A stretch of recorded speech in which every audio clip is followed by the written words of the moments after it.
Hello, hello, hello, hello, la famille Facebook. Bienvenue à tous. Pour celles et ceux qui ne me connaissent pas beaucoup, même si on est amis sur Facebook, je me présente Clarisse Lubinet, coach intuitive, médium et guérisseuse. Et je vous livre depuis maintenant 10 ans les secrets de la féminité divine. Aujourd'hui, je suis en direct avec vous. Dans ce merveilleux endroit en Anjou pour vous parler d'un sujet qui me tient particulièrement à cœur. Bonjour à tous celles qui me rejoignent. Ce matin, voilà, comme tous les matins, j'ai médité, j'ai demandé à mes guides, à mes anges, quel était le message que vous deviez entendre aujourd'hui. Et le mot qui est venu, c'est success, le succès. Le succès. Et j'ai envie de vous poser une question. Quelle est votre définition du succès? Quelle est votre définition du succès? C'est quoi le succès pour vous? Et, comme voilà, j'aime bien raconter des histoires, je crois vraiment au pouvoir de guérison des histoires, je vais vous raconter la mienne. Je vais raconter la mienne, mon histoire. Et comment ça résonne en moi, ce mot-là, succès. Vous savez, quand voilà, on est une femme, quand on est ambitieuse, quand on commence dans la vie, quand on évolue dans la vie, we strive for success. Hein. On veut le succès, on veut se sentir successful, on veut se sentir, voilà, on veut avoir un impact dans notre propre vie et on veut se sentir bien, et on veut se sentir, voilà, qu'on est sur le chemin du succès en tout cas. Et vous le savez, moi je suis coach intuitive, hein, je travaille beaucoup avec mon intuition, avec mes dons de clairvoyance, de clairaudience, et je coach des femmes dans leur parcours de vie, dans leur parcours de transformation, que ce soit à travers leur business, leur féminité, peu importe. Et peu importe l'angle avec lequel je travaille avec vous, je demande toujours, mais quelle est votre définition du succès? C'est quoi le succès pour toi? C'est quoi le succès pour toi? Et il y a deux choses que j'ai remarquées et qui sont valables aussi pour moi, hein, c'est que notre définition du succès, elle évolue. Il y a deux phases dans nos vies. Deux phases dans nos vies. Il y a une première partie de notre vie où, en fait, notre définition du succès est beaucoup en rapport avec les autres, avec leur perception de nous. On fait les choses plus pour les autres que pour nous. C'est-à-dire que vous allez faire les choses par rapport à ce qu'on attend de vous. Ce qu'on attend de vous, ce que la société attend de vous, ce que vos parents attendent de vous, ce qu'on vous a dit que le succès était. On est dans des sociétés où voilà, il y a une image du succès.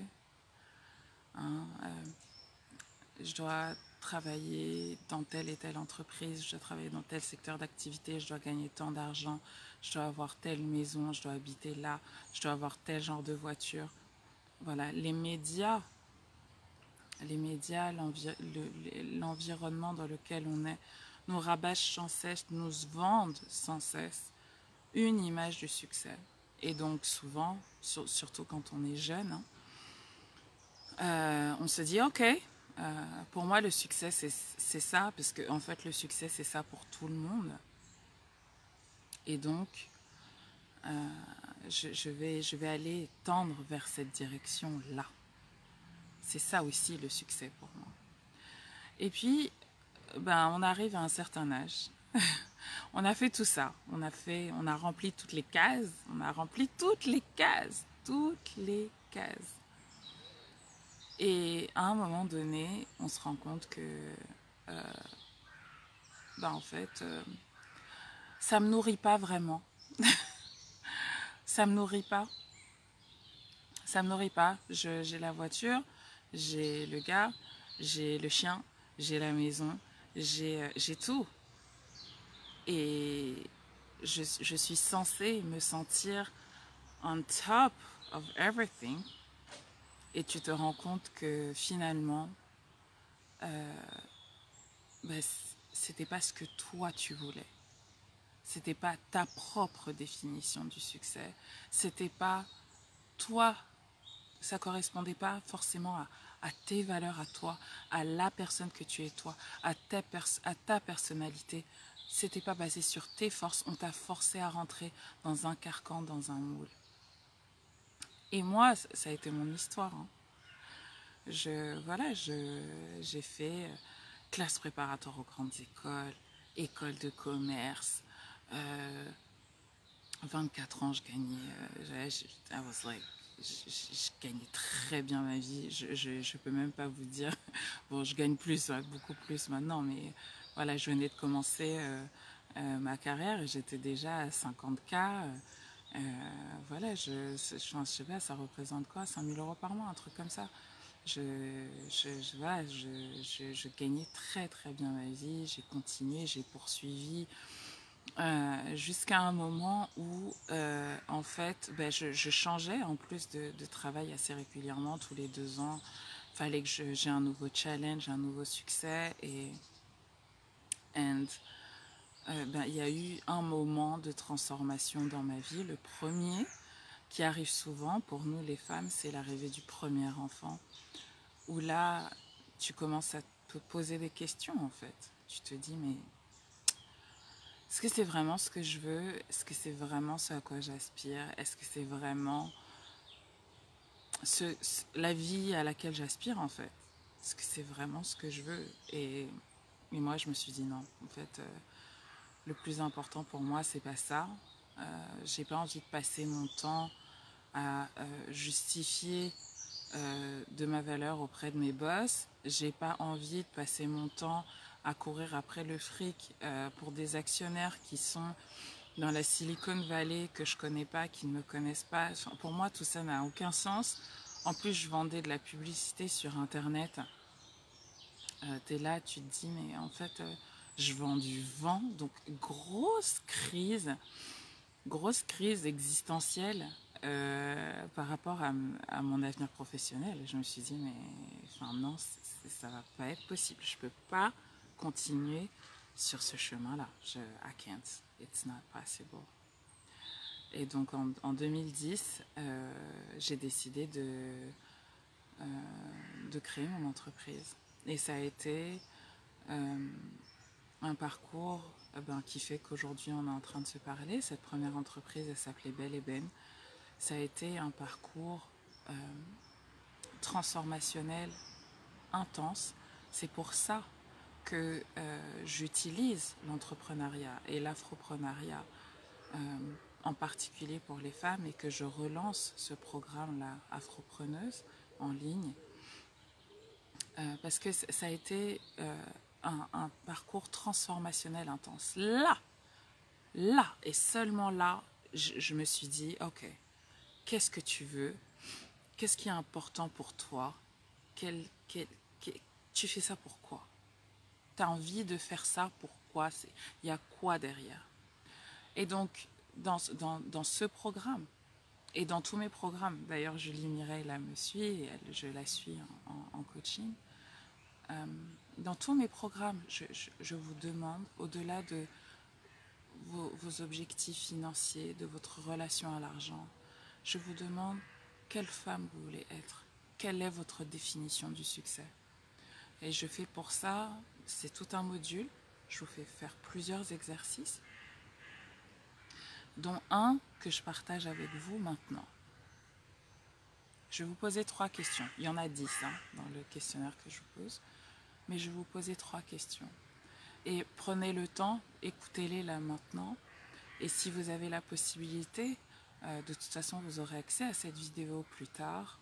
Elle sera disponible sur ma chaîne YouTube. Elle sera également disponible ici sur Facebook et puis sur mes autres pages, Clarisse Bénet, Femme Noire Guérison et autres. Je vais vous demander 3 questions donc. déjà, vous avez soif de quoi? Vous avez soif de quoi? Vous avez soif de quoi? C'est quoi qui vous... Wouh! Vous avez soif de quoi? Si vous me dites j'ai soif de rien, on doit travailler ensemble. Cela pour voir de manière holistique qu'est-ce qui se passe. Et ça, c'est souvent le signe d'une déprime, d'une dépression ou autre, et on peut travailler dessus. Il n'y a aucun souci. Aucun souci. Parce que quand on est éteinte là, quand on a ce feu à l'intérieur on n'a plus envie de rien, ça veut dire que notre feu créateur est éteint et on doit le réactiver, on doit voir pourquoi il est éteint. Je vous renvoie à mon programme Zen et Organisé où je vous donne tout pour faire ça, pour réactiver ce feu intérieur-là et pour remettre de l'ordre dans votre vie de manière vraiment holistique avec mind, body and spirit. L'autre chose, donc, vous avez soif de quoi? Prenez le temps, moi je vous dis, ayez un journal. Vous avez soif de quoi? Fermez les yeux et laissez votre cœur et votre tripes parler. Vous avez soif de quoi? Deuxième question, de quoi vous rêvez? Vous rêvez de quoi? La journée, là, vos rêves éveillés, c'est quoi? Vous rêvez de quoi? Vous avez envie de quoi? Vous avez envie de quoi? Vous avez envie de voyager? Vous avez envie de quoi? Vous avez envie de quoi? À quelle vie vous aspirez? Troisième question, vous avez envie, à votre mort, qu'on se souvienne de vous, pourquoi? Vous avez envie qu'on se souvienne de vous, pourquoi? Déjà, est-ce que vous avez envie qu'on se souvienne de vous? Et vous avez envie qu'on se souvienne de vous, pourquoi? Qu'on parle de vous en quels termes? Qu'on dise quoi de vous? Et vous allez vous rendre compte que vous êtes peut-être en train, tous les jours, de faire des actions qui sont à l'opposé de ces trois questions-là. Il y en a 10 dans ce que je vous demande, dans le questionnaire que je vous pose dans ce programme Afropreneuse. C'est dans la deuxième partie du programme. On travaille dessus au bout de 15 jours. Les 15 premiers jours sont dédiés à votre relation à l'argent. Je vais en parler tout à l'heure. Mais vous aspirez à quoi? Est-ce que ça résonne en vous, là, celles qui sont là, sur ce direct? Qu'est-ce que ça vous inspire? Qu'est-ce que ça vous dit? Vous aspirez à quoi? Vous avez soif de quoi? Vous rêvez de quoi? Et comment vous avez envie que les gens se souviennent de vous à votre mort? Les personnes qui font les plus grandes choses, les personnes qui se font les plus grandes choses, je vous dis, elles ne pensent pas à demain, elles ne pensent pas à après-demain, elles pensent à des générations et des générations après. C'est-à-dire qu'il y a des gens qui ont des motifs dans leur vie, et j'en fais partie, moi, ces gens-là, qui sont prêts à investir sur des choses aujourd'hui pour lesquelles peut-être ils ne verront même pas les résultats de leur vivant. I'm part of this team. Aujourd'hui, ils investissent et ce que je veux voir, ce à quoi j'aspire, ce pourquoi je me lève tous les matins, peut-être que ce sera pas, je le verrai pas de mon vivant. Là, dans cette incarnation. Mais je sais que je vais peut-être mourir à la Clarisse Béné, mais demain, je vivrai d'une autre manière, d'une autre forme, et je pourrai continuer mon travail. Quelle graine vous avez envie de poser? It's highly spiritual, les questions que je vous pose là aujourd'hui.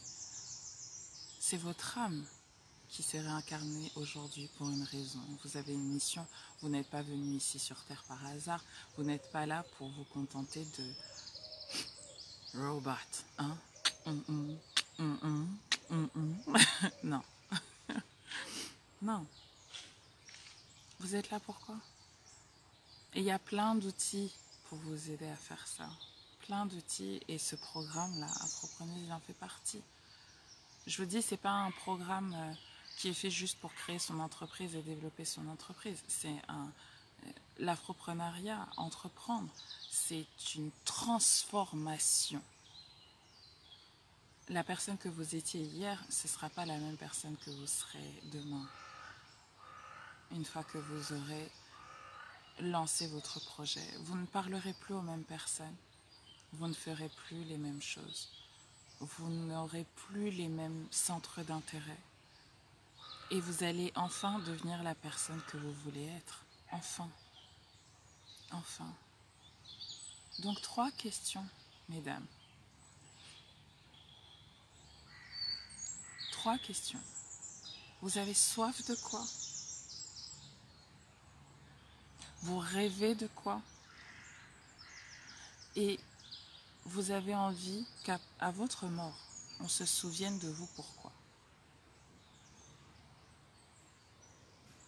Et je vous le dis, c'est un travail. Entreprendre, c'est un chemin spirituel. C'est une épreuve de foi. C'est oser demander à Dieu, à l'univers, peu importe le nom que vous mettez derrière cette force en laquelle vous croyez, sinon vous ne seriez pas là. Osez demander vraiment ce à quoi vous aspirez. Vraiment.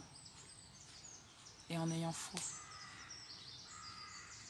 En ayant foi dans le fait que vous allez le recevoir, que vous allez le faire, que vous allez le posséder, que vous allez être cette personne que vous aspirez à être au plus profond de vous. Et ça nécessite que vous travailliez sur vous, que vous travailliez sur vos peurs, sur vos croyances, sur vos pensées, sur toutes ces choses qu'on vous a mises dans la tête et qui ne sont pas vous. You were... c'est Erykah Badu qui a cette chanson-là, The Healer, et qui dit You don't have to believe everything you think. Everything you think. We've been programmed. Wake up. We miss you. Tu n'as pas à croire tout ce que tu penses. Tu n'as pas à croire tout ce que tu penses. Tu as été programmé. Réveille-toi. Tu nous manques. Déprogrammez-vous et reprogrammez-vous pour ce que vous voulez, ce que vous êtes. Bonjour à tous et à toutes celles qui m'ont rejoint sur son direct, que je vous invite à partager, à liker et à partager sur vos murs respectifs, parce que peut-être que vous, ça ne vous parle pas, mais ça parlera peut-être à quelqu'un de votre entourage qui a besoin d'écouter et d'entendre ça. La deuxième chose que je voulais parler, dont je voulais parler avec vous aujourd'hui sur Facebook, c'est je voulais vous parler de business. Parce qu'on va parler bien évidemment de business. Je voulais vous raconter mon histoire business, mon aventure entrepreneuriale, vous donner mes conseils, mes méthodes, mes stratégies et autres dans ce programme Afropreneuse. Et aujourd'hui, peut-être que certaines d'entre vous qui sont ici sur Facebook avaient envie d'entreprendre. Je vais vous donner un conseil.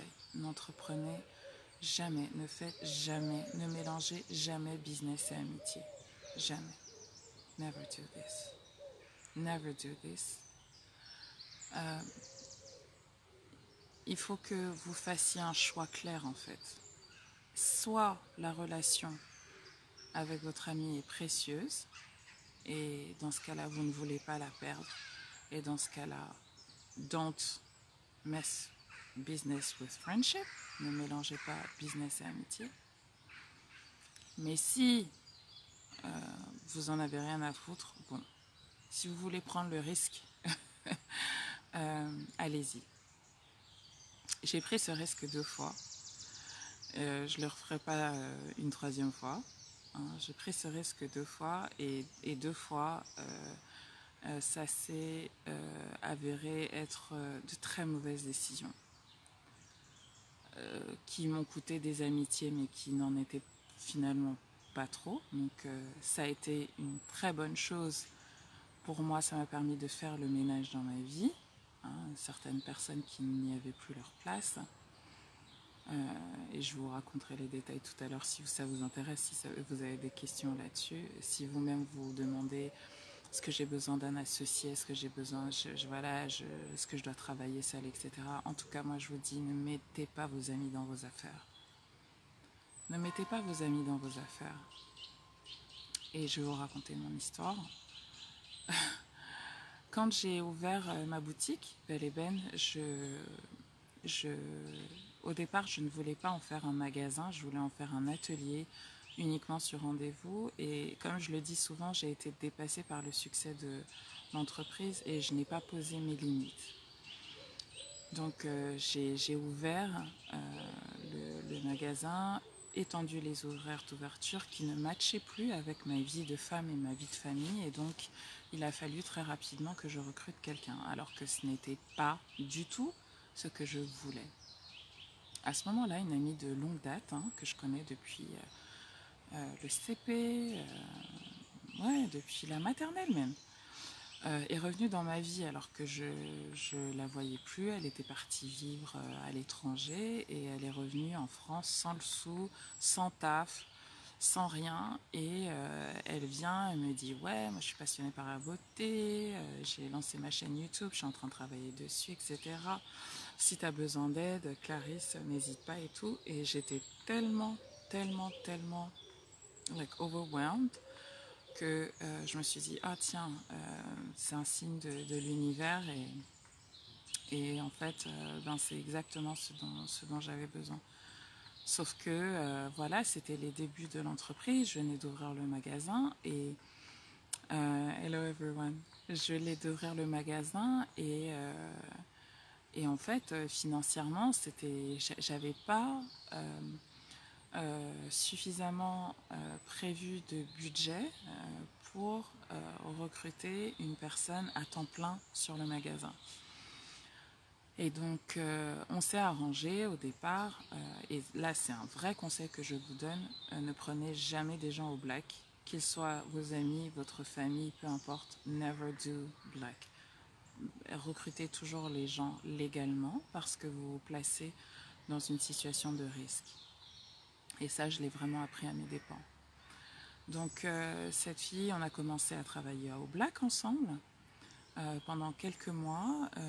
Ça a duré pendant 4-5 mois. Et aujourd'hui, je peux vous en parler parce qu'on a signé un accord où, en fait, elle ne peut pas me réattaquer et l'État ne peut pas me réattaquer. Mais je suis allée au prud'homme et on a dû faire un accord et je lui ai lâché beaucoup d'argent. Et je vous en parle vraiment de manière complètement ouverte pour que vraiment vous vous rendiez compte que vous ne devez ni travailler avec vos amis, ni vous mettre dans une situation où vous vous placez dans l'illégalité. Et partagez ce live avec beaucoup de gens autour de vous, beaucoup de personnes qui entreprennent. Je partagerai cette vidéo sur tous les groupes d'afropreneurs si vous êtes dessus. Partagez-la parce que c'est vraiment quelque chose que les gens doivent entendre. 1. Ne travaillez pas avec vos amis. Et 2. Ne faites pas de black. Ne faites pas de travail non déclaré. Ça, je vous le dis en toute... et je vais vous raconter toute mon histoire pour que vous vous rendiez compte de l'impact que ça peut avoir. Donc cette fille revient, une amie que je connaissais depuis la maternelle.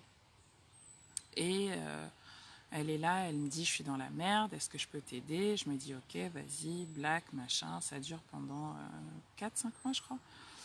Et je dis non en fait, là il faut vraiment que je la salarie, il faut vraiment que je la salarie. Et donc on voit avec mon comptable, on met en place le contrat de travail, etc. Et en fait, à partir du moment où on a signé ce contrat, moi j'ai dit, je ne peux pas la prendre en CDD, non, c'est mon amie, il faut que je la mette bien, même si moi, je ne suis pas salariée de mon entreprise. Voilà, donc vous voyez les problèmes de self-esteem issues, vous préférez mettre bien les autres, mais vous êtes sans filet. Et quand on dit love yourself first, pay yourself first, c'est ça en fait qui vous dit dans Rich Dad Poor Dad. C'est vraiment ça. Payez-vous d'abord et aimez-vous d'abord. Donc elle, Alors que moi, j'étais sans filet. Elle, je l'ai mise en CDI et tout. Ça a duré pendant quelques temps et ben forcément, ses performances se sont dégradées. Ça a commencé à mal se passer, des retards successifs, etc. Alors que j'avais d'autres collaboratrices avec qui ça se passait très bien. Ça a pourri l'ambiance dans la boîte. C'était vraiment une catastrophe. Et puis, personnellement, en fait, moi, j'ai commencé aussi à réfléchir et à vraiment me dire, non, mais en fait, mais à faire tout le travail que je vous apprends maintenant dans ce programme Afropreneuse, de définir vraiment qu'est-ce que je veux, de définir vraiment mon style de personnalité, puisque je me rendais bien compte, moi j'ai une personnalité introvertie à 85%. Je ne peux pas avoir un magasin physique tous les jours. Et j'ai passé des tests de personnalité et tout, que je vous fais passer dans ce programme Afropreneuse aussi, qui m'ont permis de me rendre compte en fait que j'étais bien au-delà de ma zone de confort, c'est très bien, mais que j'étais aussi en dehors de ma zone de génie. Et donc, c'est-à-dire la zone dans laquelle j'excelle, la zone dans laquelle je suis au maximum de mes capacités, la zone dans laquelle je ne suis ni dans ma zone de confort, mais ni aussi trop loin en fait de ma zone d'excellence. C'est ma zone de génie. Et ça, je vous aide à travers ce programme à la définir. Et donc, je fais tout ce travail-là. Je vous dis, ça remonte à 2013, hein, 2012. Donc, ça fait des années que je fais ce que je fais. Et je me rends compte que vraiment, un magasin, pour moi, c'est une hérésie, en fait. So I have to shut this down. Et sur le plan personnel, j'ai des difficultés dans mon mariage, dans mon couple. Euh, et je me dis, bon, mon gars, il veut partir aux États-Unis, tentons le tout pour le tout, fermons le magasin, on va aux US, on va aller redonner un nouvel élan à notre couple et tout. Et donc, je décide de fermer le magasin. Je décide de fermer le magasin et donc je lui dis, bah, écoute chérie, voilà, je te propose une rupture conventionnelle. Je ferme le magasin, tu n'as pas les compétences pour me suivre sur le reste de l'aventure. Hein. On va être vraiment sur du digital pur, internationalisation, etc. You don't fit in. Donc je te propose une rupture conventionnelle, sachant que je ne parlais pas à une salariée lambda, hein, je parlais à quelqu'un que j'ai recruté, pas parce qu'elle avait les compétences, pas parce que elle correspondait à mon style de management, pas parce que she fit in the company. Non, je l'ai recrutée parce que c'était mon amie, qu'elle était dans la merde et que voilà. Et donc, cette personne, à ce moment-là, me dit, ah ben non, moi, il en est hors de question.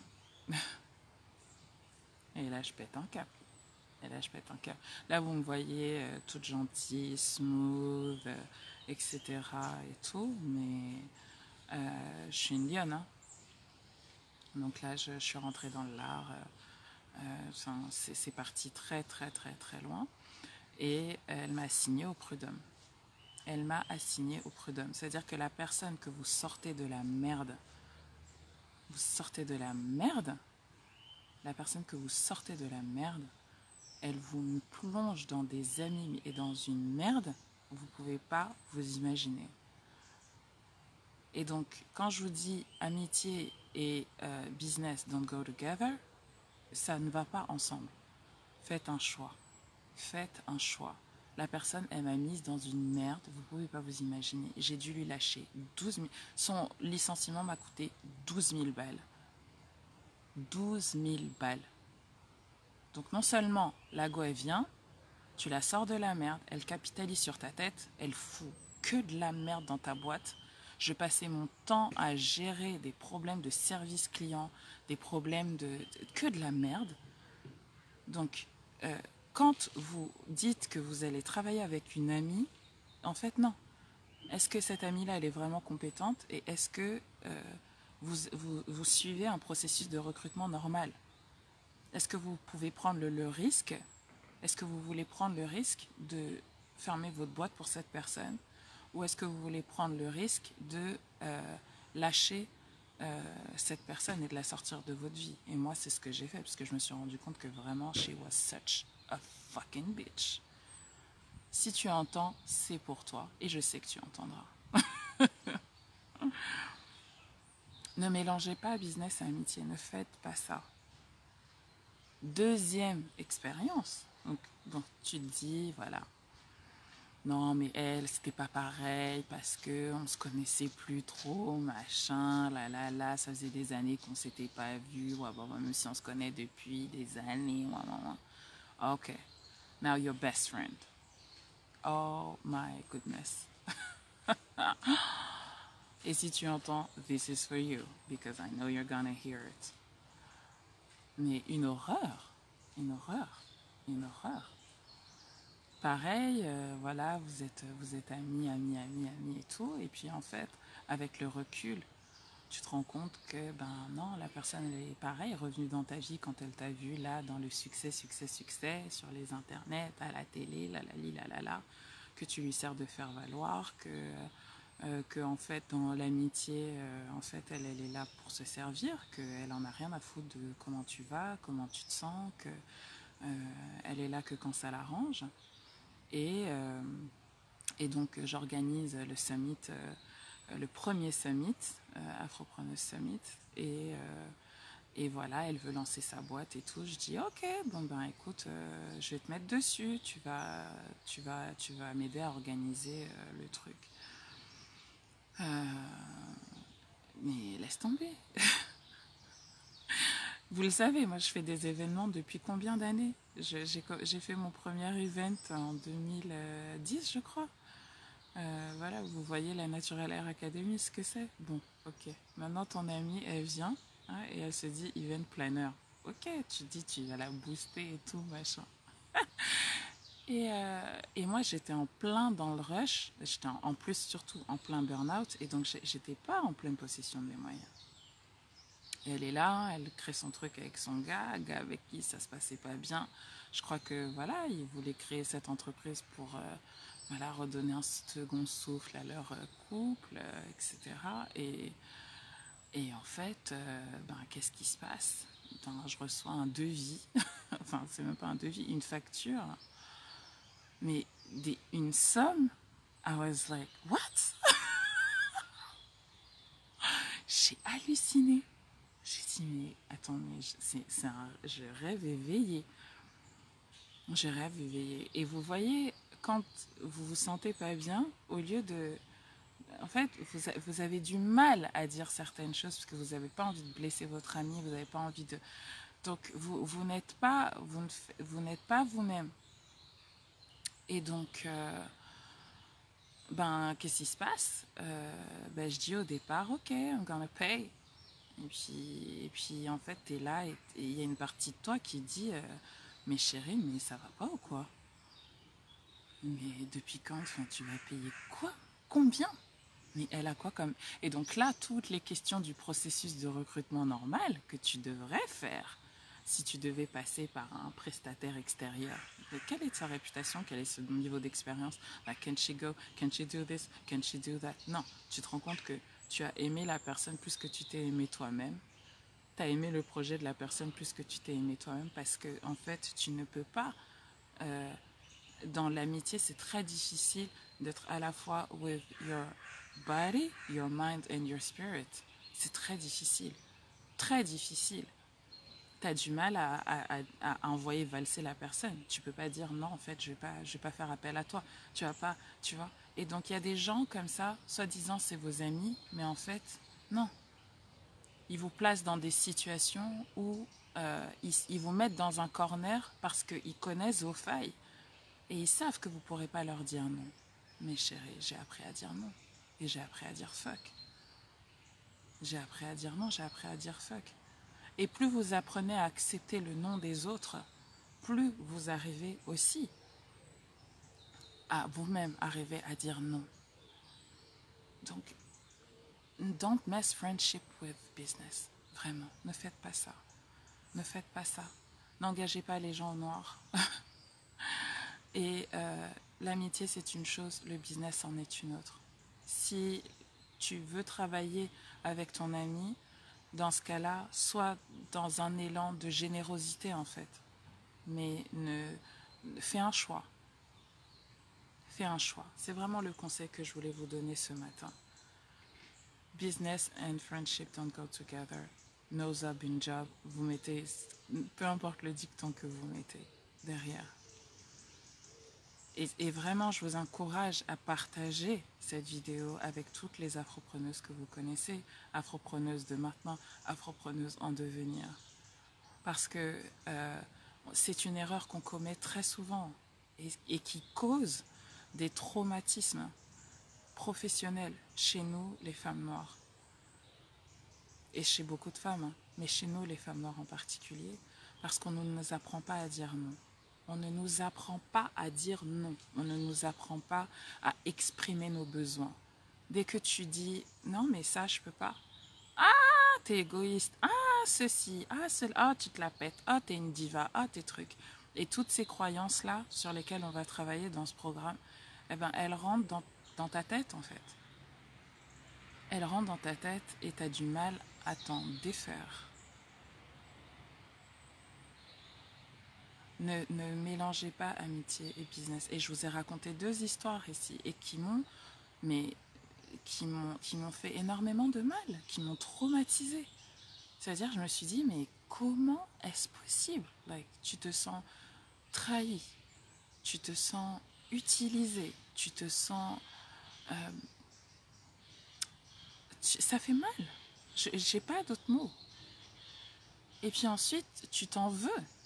Tu t'en veux. Tu te dis, mais merde. Comment j'ai pu me trahir autant? Alors que je sais que it's not a good thing. Tout le monde le dit. Pourquoi moi je... Pourquoi